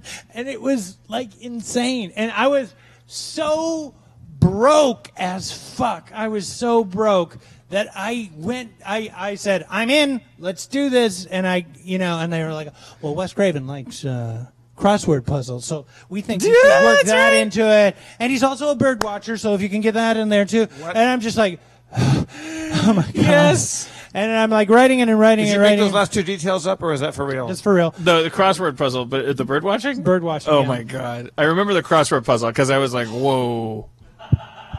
And then at one point was this Wes Craven's idea, or they're pitching it to Wes Craven? This is what I'm thinking idea. Because I never once in this whole thing got to meet Wes Craven, and which is sad because I'm a huge fan. I think he's brilliant. I got the impression towards the end that this guy was not an executive. He was like an up and comer or whatever. Had an idea, said, "Let's put two and two together. Let's just do this." And Wes was like, yeah, sure, whatever. What? Yeah, I mean, why say no? Why say That's no? the explanation of everything go that for happens. it. Yeah. But people say, how did this get made? Or how did why is Hollywood so plastic? Or why does this happen? Or other things. The answer is, why say no? Why would you ever say no? It costs nothing to say yes. Right. It costs nothing to say no. It costs everything to say yes. Right? Well, okay, but I was saying the opposite. I'm just saying, like, you're. Well, anyway. You could ruin your career by saying no to the wrong thing. You can't ruin your career by saying yes to the wrong thing until it comes to the point where, because everything dies anyway. So if you're Wes Craven and your assistant's vice president of assistants is saying, like, oh yeah, and also there's this thing I want to do is like it's you in a crossword puzzle and fighting a mummy. You just say the fastest route to the end of the phone call. You don't pull over your car and go, now hold on a second, I'm Wes Craven and I'll be goddamned if you're going to be interested in me and keep making projects about me for no money while I drive my car around. You just go, yeah, bye. Right. Bye. Right. I'm busy doing Sounds my own great. thing. Yeah, Sounds great. Love it. And everyone, and then every conference call that trickles down from there is like, love it, love it, love it, love it. Wes loves it. Sounds like the crossword puzzle and the bird watching thing sounds like his pitches. No, that's definitely not. No, that's his underlings sucking up to him. That's someone being like, I am nailing this, and they aren't nailing Which it. oddly, I want to say, don't you think? Are you revisiting this right now on this stage and thinking, actually, now post Netflix? Post Mindhunter, post just everything, Golden Age, post Golden Age, actually Mike Tyson mysteries. Yeah, why not Wes Craven? You would have to lean into post Rick and Morty. Fuck it. You would have to lean into it where there would be constantly people like going, Wes Craven. How do I know that guy? I'm a director. What did you do? I did a Nightmare on Elm Street. Oh, I think this. I don't. I think never this. knew what you Well, looked you're like. talking about the consumer's perspective. I don't think so. I think he's like Stephen King or whatever. It wouldn't matter. It'd be like Wes Craven. You're like, I know those words. It's like Kleenex or something. I don't know. I think you I don't know have it, to but be a the fan. average person doesn't know what he looks like enough that if you saw a caricature of him, that you would go, Wes Craven. No. You don't need to. It's fuck the caricature. No, the name. That's it. That's all you start with, and then that's why you step on the gas with the caricature when you do a receding hairline and a gray beard, and you lean into it. He's like Doctor Who. Like Doctor Who doesn't have to fucking like be sexy and cool. It's just like that's the thing. Is like, okay, crossword puzzles, bird watching, Which is Master of interesting Horror. Because that's ultimately what the Doctor is. Right. He's Wes Craven. He just goes around and it's a cool name, and it's like it kind of sells itself these days. Show's It called actually Doctor works. Who. He's the character's the Doctor. But back then it was fucking ludicrous because I still think it's pretty fucking ludicrous. well, also you know that if Wes Craven was alive, and because I know this because I've done these fucking projects where you go like somebody goes like, oh my god, I'm gonna do a pretenzy name that's like equivalent because I don't want to like get in trouble by naming names, but like Garth Brooks loves Community, Rick and Morty, whatever, and you go like, and he also loves animation because his kid's into animation. You go, fucking all right, like look, I have an animation studio. Look, tell you what, Garth Brooks is an agent for the government. It's like when the government has something that it needs done that no one else will do, he calls Garth. They call Garth Brooks. It fucking sells itself. It's hilarious. It's, the person's recognizable. It doesn't matter. It sells itself. You do it with anybody. It doesn't matter. It's like Mike Tyson. Then it's all execution dependent. Either the show's good or it's not. Like fuck it. Who cares? But then the crazy thing that always happens is you go, here's your one sheet. Here's your free labor. Here's your fucking drawings. I hired talented people to draw Garth Brooks. This is a fake example, but it's like the real one is like fucking mind-boggling. Toby Keith. I drew your fucking irrelevant country western ass like as an action figure, looking awesome, and I had people write up. All of this is free labor, fucking handed to you on a silver platter. Bring. Phone call for you. Garth Brooks' assistant, and Garth Brooks' lawyer, and Garth Brooks' agent, Garth Brooks' family, and if Garth Brooks' foundation, and Garth Brooks' taxidermist would like to talk to you. Is Garth Brooks on the line? No, he is not. But here's Garth Richard. Brooks Here's is Richard. taxidermist. Jenny. Here's Richard Lewis. Here's Richard Lewis? I don't know. Don't get distracted. Don't get distracted. Jenny. I'm a little drunk. They all get on the phone. I was like, hey, yeah, what's going on? You got Garth Brooks fighting the Loch Ness Monster. That's just not the Garth Brooks style. I don't know if you're from... This is Garth Brooks' stylist talking. I'm Sheila Henderson. Garth Brooks doesn't fight the Loch Ness Monster, young man. And you're like, this is unbelievable. I'm 40... And you should be so grateful of what I gave to you, because I could cut the head off and replace it with a pop singer, and I'm going to, and I did, and then they sucked too. But it's like what are you the Wes Craven thing works fine. He's the crossword puzzles. He's got a fucking he hates Yetis. He's got to go hunt them. Who cares? Just let me make a show. Just let me make it. What are you waiting for? A good idea for a show in your mind? You're a fucking idiot!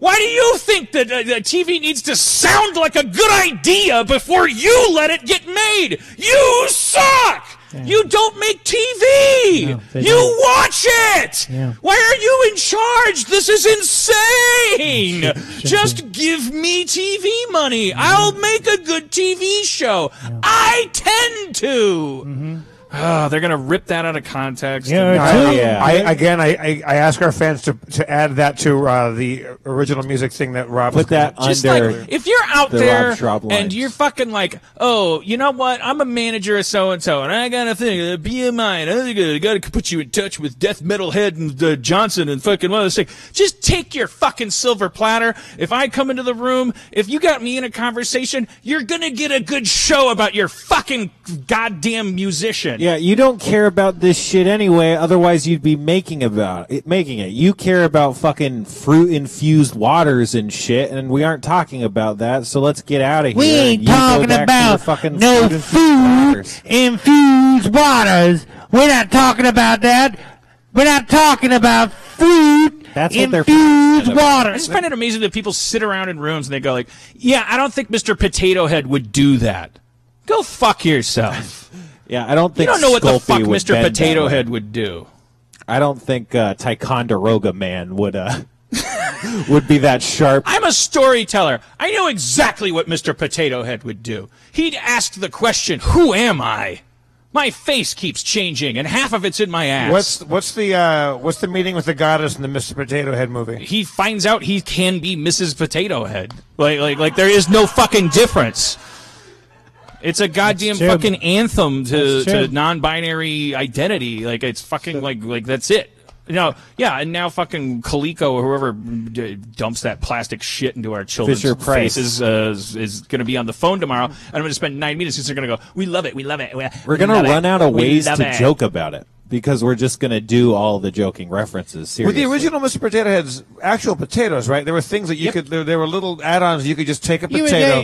They made the potato plastic. But for early days, it was a real. You would go into the refrigerator. There was a mustache and an eyeball and a hat. You put it on a real potato. Yeah, on a real potato, and then they plasticized their potatoes. Yeah. Well, they had already. I mean, unless the original shit was made out of potato. I don't even give a fuck. I'd applaud the step up to a fake potato. Well, it's a step up to selling you a fake, because they're not getting any of that actual potato money. Yeah. They're like, we're letting these people fucking, they would like go to like swank parties, or that there's a guy singing and it's like, if you're blue and you don't know what to do, then you gotta go potato party. And it was like, Howard Lancashire III, from Coleco Price, meet Howard Hughes, who's on his arm. Oh, Miss Marilyn Monroe. She looks like she's having a good time. That fuselage could use some tweaking. And look who's there. Oh, if it isn't O'Reida, the potato magnate. Looks like he's got murder in his eye. Could it be because half of the money from Mr. Potato Head sales goes to the potato? Yeah. Look how happy you were. You were so delighted. Got all adorable. Yeah, because I finished something. Guaranteed to like, why are we letting Big Potato make all this money off of our thing? Yeah, in the biopic, DiCaprio was playing the Fisher-Price guy, and he's like, look at that smug fuck over there by the punch bowl. What are you talking about, Howard? He's so fake. He's so plastic. What a fake plastic potato no, he's the head. Potato guy's over there. He's like, the potato over there guy stealing all my fucking money. He's so fake. I made that fucking schlub he's so McFood worth what it is today. And then what a fakey potato his girlfriend, Samantha Hasbro, who he just started dating, is like, why don't you just make the potato plastic too? Hey, shut up! I don't know. And then after she says, he's so fake, he's so plastic. Trailer. That's in the trailer. Yeah, he slaps her and she falls down the stairs, and then while she's in the hospital, the doctor explains that they'll have to do surgery to reconstruct her face. We're going to have and then he's like, I have an idea. And it's her idea. We're going to have to take some of your butt and put it on your face in order to fix it. The only way to fix her is to put her lips onto her ear and put a hat on her chin. We're going to have to take and it then off. she's going to have 4 noses on the side of her Whoa, face. Doc. You're saying you're going to put hair on a head, you're going to put a hat on a head. Which is it? We can do anything. Human heads are basically like your potato product. It all comes out of the butt. Trailer. That's I'll the be trailer. right back. All right.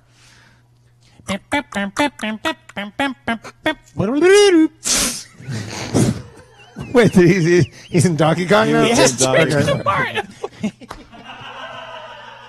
It wasn't that big of a jump.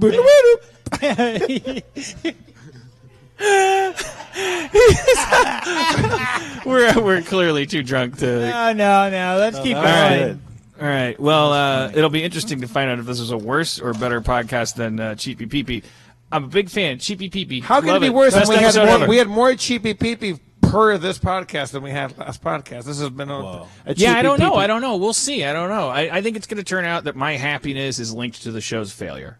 That's just my cynical theory. Could be I've been right. very I think happy. we'll find out that my hubris over my Steven Tyler joke might have made the joke less funny. We'll see what happens. What time is it? I'm glad I showed up. I'm glad you did too, Rob. I wasn't supposed to be here, but I was. Well, you have told now. him You not to have come to in. because you're Gary Shambling in the D&D. Let's bring up Steve Levy. Steve Levy. Oh yeah, you gotta love it, Levy. He shaved his face, looking good with a Robin Hood sweater. Robin Hood sweater. And he shaved his face. Why are you moving? It's very close to you. I mean, I'm fine with Is it. that a bad? Levy And one of the segments that I loved most of all was the snuggling. Remember the snuggling? The snuggling yeah. was good. Oh yeah, that's hard to top because that things went to an emotional level. It made me want to go like, oh, we have a regular segment. Like if somebody comes on, you go like, you got to snuggle with Steve Levy. Steve Levy. And he asks you, what's your biggest fear? All right. Why don't you snuggle with Levy right now, Dan? Why don't you? Me? Yeah. Why don't you? Yeah, he doesn't have any. He doesn't have any emotions. As a friend, I'm telling you. As a friend. That sounds exactly like a friend. As a friend, Dan. Oh, should I call you He's telling Cheapy Peepy Fuckface? Is that what a friend does? You fucking give me a moniker like that Wikipedia's fucking jumping on my jock? You've been riding my jock all month, man. Fuck off. Cheapy Peepy's a better thing. Oh, that's what a friend would do. That's what a friend would do. A friend would say he's emotionless. Fucking call me Cheapy Peepy, asshole, dick sucker, dick, Dan, liquor, ball, satisfier, fuckface. Your fucking beard's full of dicks. Fucking hate you. Is that the show title? Beard full of dicks. He's hiding dicks in his beard. So It's he can either that suck or 'em later. it's either that or kiss me. I'm Monday. Coffee, but kiss me. I'm Monday. But it needs to be your beard's full of dicks, not beard full of dicks. Already giving me notes. But Schraub, the you're original a title joy. should have been "I'm not a Cheapy Peepy." Instead, you made it Cheapy Peepy. Who, me? You looking at me? I don't know who makes the titles. Who chooses the titles? Well, it's sure not fucking me. Who picks it? Chris, Sarah? Who chooses? Okay, well, I remember. Oh, so it was Dan. Oh, yeah, that chose and I Cheapy corrected Peepy. the spelling. I said it should be Cheapy Peepy, but spell it like this. But I didn't. Made up word spelled right. Oh, wasn't there something on this exact same issue? What was it? What was the word? There's a made-up word that Dan was insisting was spelled wrong, and Rob was getting mad about it. Friend? It could have been. Emotions. Might as well have been. I'm not an emotionless person. Yeah, you are. I'm, No, you are. As a friend, I'm just saying. Well, I love you. I think you're great. Well, but I or won't- as a non-friend, you're just lying. no. Like, Levy? the other possibility. Yeah. I know Levy, you longer than would anyone. Would you assume cuddle position? and Let's just take an experiment and see how this works. Yeah. Show us. Oh, what? It's gonna. Yeah, let's bring out the Oh, emotion. shit. They're If he going to doesn't cuddle. cry, he's a fucking asshole. All right. Oh There we go. boy. Here, play the. I can play it. How are you going to... Spencer, how you doing, Play bud? dog music. I'm great. You know it's your birthday this week. Nope. Oh, sorry. Here, give me the dog music and I'll play it through your phone, Dan. We want dog songs. Why would you? Dog songs. All right. Levy and Dan are now assuming cuddle position. How you doing, Dan?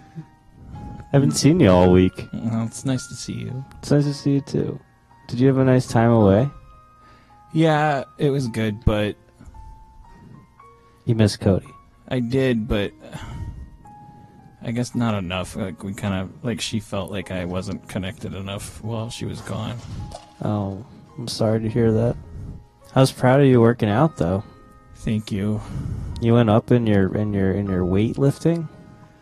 That was good. I'm worried that none of this is flying in the face of Rob's allegations of my emotionlessness.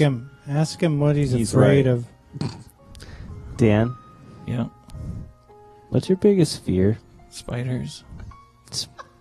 Arachnophobia? Spiders. I wouldn't be afraid of arachnophobia. No, Spiders. I know. What kind of spiders? Fast ones. What are you afraid they're gonna do to you? Run up my arm and crawl in my ear and lay eggs. Or cover my face. Just bite me all over my face. Yikes! What are you afraid of with spiders? What? I don't know that I am afraid of spiders. Really? I kind of invite them to jump on me in the off chance they're radioactive. You I gotta wish you'd be take honest. this seriously. Yeah, Yeah, it feels like come this is on. a big fucking game to you. You know, I don't want to be snuggled by a goddamn performer. He seems I'm not. sincere, and then it Shrub. just No, comes out. I- It's all a Shrub, why fucking don't you get joke. down behind Steve and let's get a little. I think that's the only way this is ever going to fucking work. It's weird how I'm accused of being emotionless, but really what I am is a fucking stud finder for human emotion. Like I detected your artifice, and yet Schropp snuggled with you and You're was a a fucking stud rube. finder. You just found another stud. God, fuck Steve Levy in the butt. It doesn't. What's your greatest fear, Steve Levy? Oh my God, you're so beautiful. You smell so good. Oh God, you feel me throbbing. God damn you, Steve. If you're listening to the podcast, let us know how this translates. Schraub is thrusting a little bit. I can't do this. I can't do this anymore. I can't do this. Jesus. Hey, Yeah, Dan, you suck. What? This didn't work. You didn't do it right. I was there 2 seconds, and I think it went works. there and back again. I've seen Dan pretty emotional before. Yeah, tell him about it. Lots of different times. I mean, At one time, when The- the hard the- drive the- didn't work really the way it was supposed to. Well, I mean, he's a guy who doesn't like to necessarily wear his emotions on his sleeve. So, Where does he wear them? In my work, where they benefit people, you know, I express them. I wear them on the page. Whoa. And I don't know what could be a more intimate thing to do for someone than to build an empire. That's convenient. You know, I have the ability to unplug my heart from dangerous situations, and I've encountered a lot, and I've survived, and I think that my instincts are always right about who to open up to and who not to. How important, Dan, is your friendship to Schraub? Like, how much does that mean to you? Like, not just in the past, but like present and forward.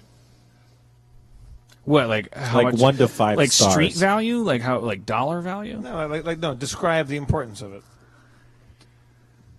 Like 50 grand. Oh, you didn't want the. All right. What do you mean describe? You describe. This is only hurting me. Describe the importance of anything. What do you mean? Nah. Describe- wait a minute.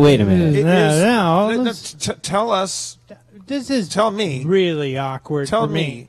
Pretend no one else is listening. Like, let's say Schraub wasn't here and we weren't podcasting this. What is the value of Schraub in your life? I don't think you have to answer that.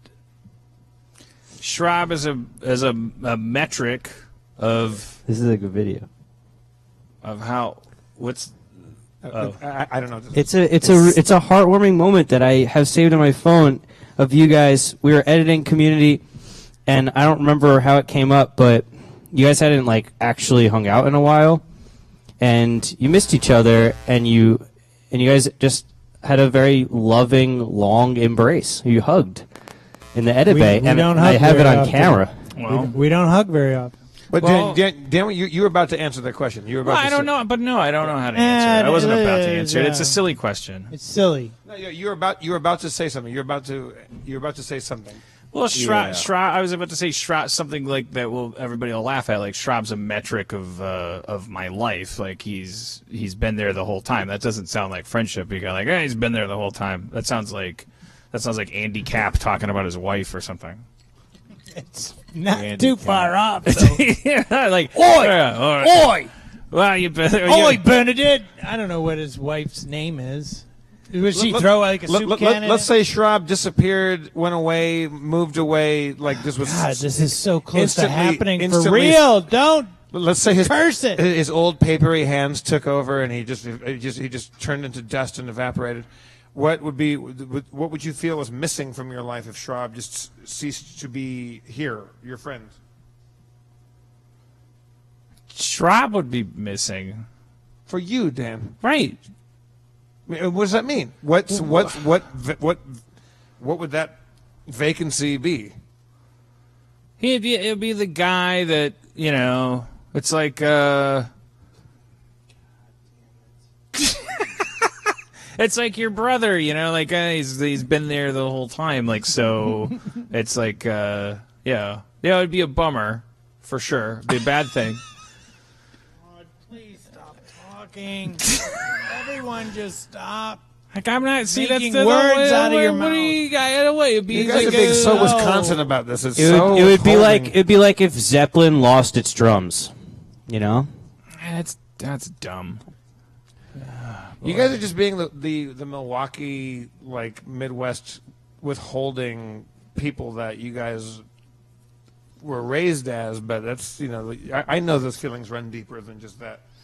Well, things that run deep they don't also run shallow. I think there should be an expression like maybe still waters or something. But it's like what's there to? What are you gonna have a parade every day? You know who has a parade every day? Disneyland. How deep do those roots run? That's a fucking craft fair with a fucking Nazi mouse being sold as earrings. Friendship is somebody's there all the time. Like, well, what about when Dino goes away, or if, or you, like what? It's what if Bacon didn't exist? I'd be happy. Well, a lot of people would be stoked if I disappeared, but if you love bacon, I don't. How do you feel about bacon, Rob? I don't like it. You don't like it.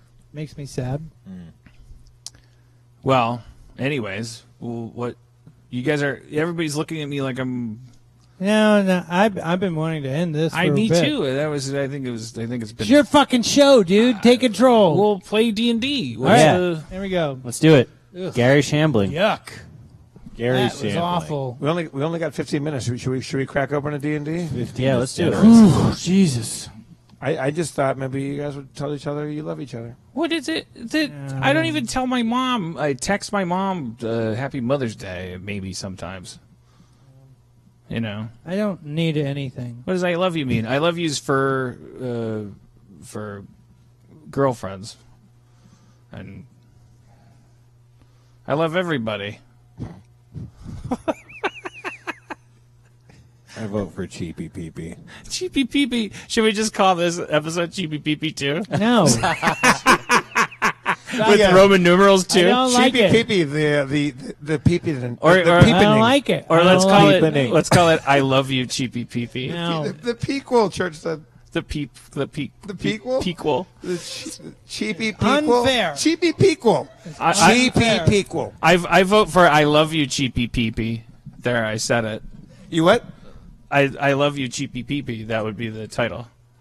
It just so it'd be like The title of you not being able to tell Rob that you love him? I don't love it. I love you. I love what I like. Why am I always? Where did this legend start of me being like emotionless? Like what? Where did that? I think you started it. Yeah. What, Yeah. Yeah. but I didn't. You use that as an excuse to win arguments and have like free reign to be mean to people. But that's crazy. That's what you're saying is crazy. Yeah. Well, it's like as an alternative, like what do you do? Like how do you win arguments with people? I don't do anything. Yeah, Rob I'm loses not arguments. I'm not good at anything. All right. Well, So you win. Congratulations. How's that fart drink?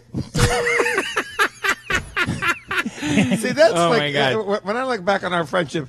Anytime anybody bends over or reaches for anything, just adding a fart sound to every movement it's like it's.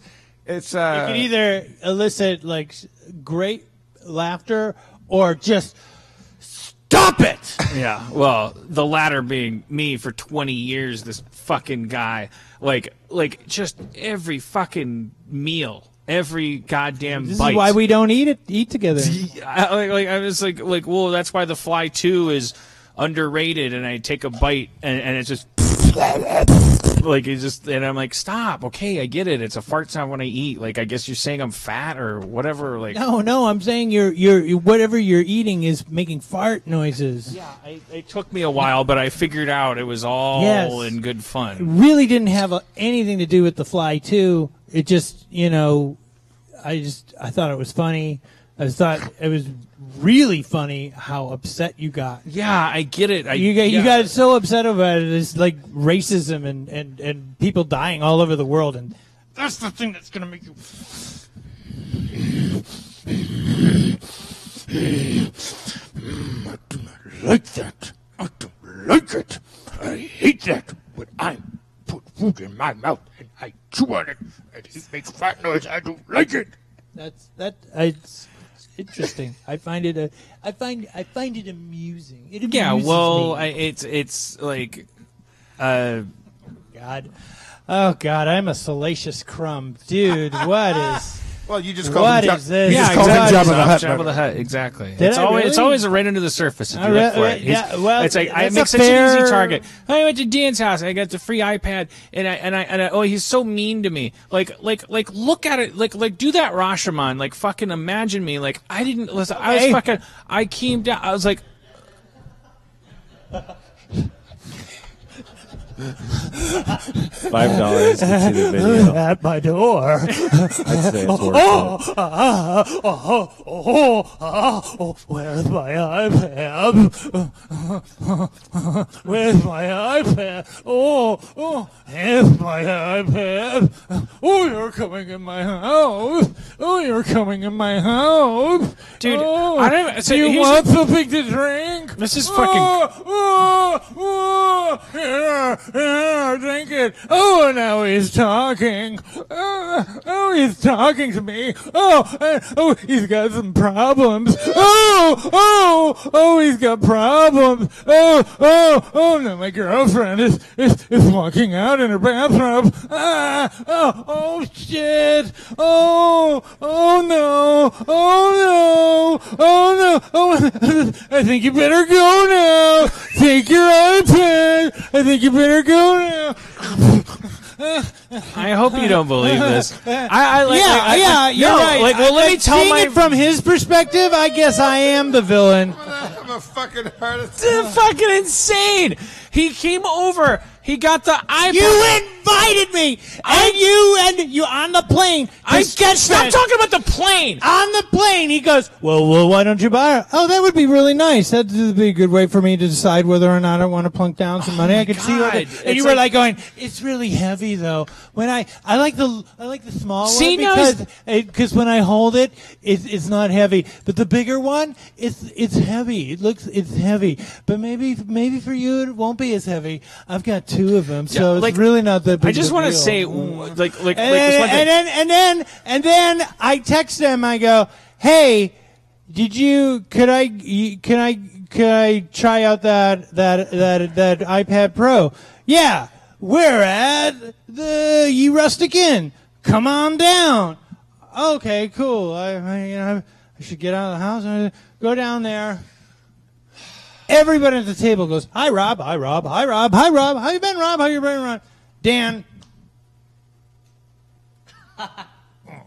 Come on. To be fair, it wasn't a great day. I was having Don't invite a person over. And then I go, okay, it's 11:30. I don't feel like drinking right now. And I don't have my iPad, so I'm going to leave. Zero profit for the Schraub margin. I guess I'll be off on my there way. for an hour without back any to contact. Oscorp to work on my fucking Green leaving. Goblin glider. You leaving came over, already? You got my iPad, and I said, before you left, I said, do you have the right charger for it? And you're like, what? What are you talking about? And I'm like, the charger, I don't know, like a cube, and you're like, the thing that goes to the thing, and I'm like, yeah, but it's like, I just want to make sure, because it's an iPad Pro, and it won't, like, if you just use a regular thing you'd use for a phone, it'll charge slower than it uses the charge, so I've come to learn that you definitely need this thing. Like, you know what, let me just go get one, I have 1,000 of them. I go upstairs to go find one. He comes up. He followed you. Yeah, I know, and I didn't have a problem with it. I didn't have a fucking problem with it. But I found the thing, and then I showed it to you, and you're like, oh, I got 1 million of those, and I'm like, okay, cool. And then you sat down, and then you're hanging out. Yeah, I didn't have a fucking problem with that either. But I was standing there in my underwear, and then you sat there, and then I was like, do you want me to get you a drink? And you're like, oh, what am I, a piece of shit? Am I a piece of shit or something? And I'm like, no, I'm offering you a drink. I'll get you a drink. Like, you want to hang out? I'm in my fucking underwear. But I'll get you a drink and we'll hang out because you're my friend. You know, like, because I'm down to clown. and I fucking like. I go get the fucking ice and the drink and fucking like I'm like fucking Bilbo. I'm like, once you're in the Shire, you're my guest. Like, here, of course, let's sit, let's talk. Oh, tell me about the world. Tell me about the memo. What's going on with the memo? I'm like, I don't know what the memo is thinking. And then Cody comes in, and then you saw Cody, and you're like, what the fuck? Why didn't you tell me Cody was here? I'm like, well, because it doesn't matter. It's like, cool, like, whatever. I roll with the flow. I fucking love my friends. I chill. I come over and get an iPad? You get an iPad. Hey, you sure you want to charge it right? I was like, from my perspective, like, all I'm doing is, like, serving and protecting and fucking, and then Cody fucking gets too tired to talk about the memo and goes to bed, and then after a while, I go like, I said, you characterized it as me like giving you some brush off. I was like, man, I really wish I could help you right now. It sounds like you're sinking in quicksand, but I don't want to get my hands dirty. I didn't say that. I'm going to back away. Could you throw me a branch? What did you say, please throw me a branch? No, I didn't. You're right. Yeah, it like must be nice to be in. It wasn't. It was awesome. I'm like, well, just like I would have put on some pants and gone and hung out with you if you'd said, man, I'm in a tough spot. This isn't the first time you've come to the door in your underwear and let me in, and we have a drink at 9:30. Great, sounds like a good friendship.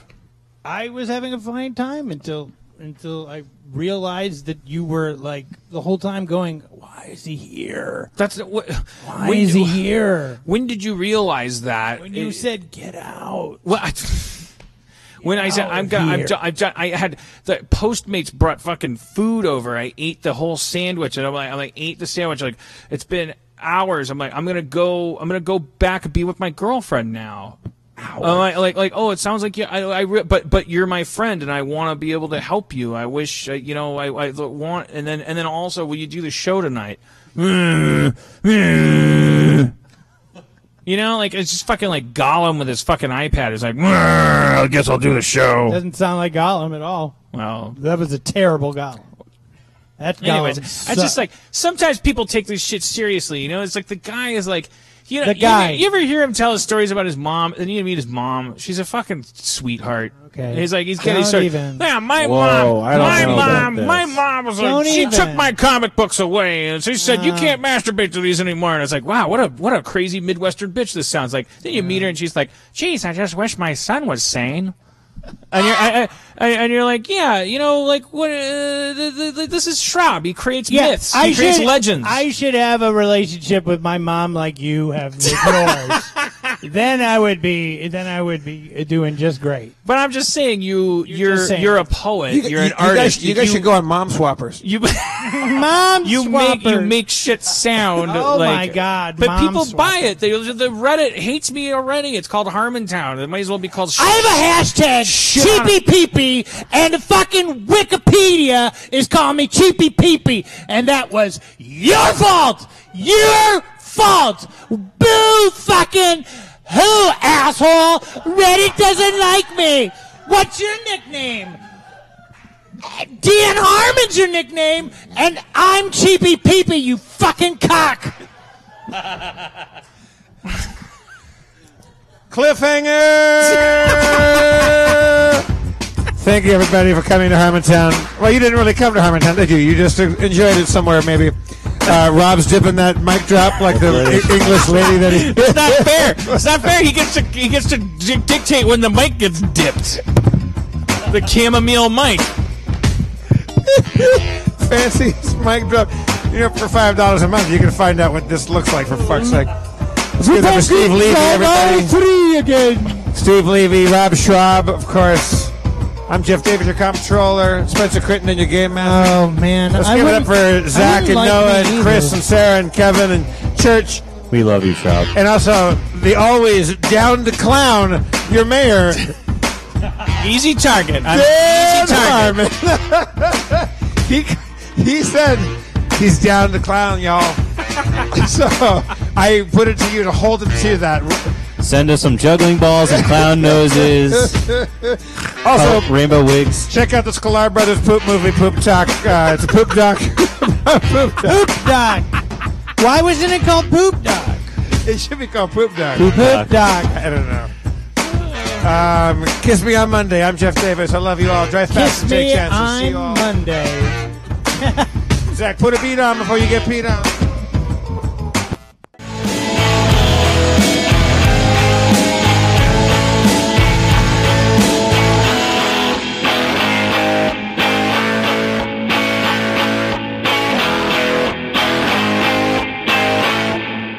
Did you get any of that?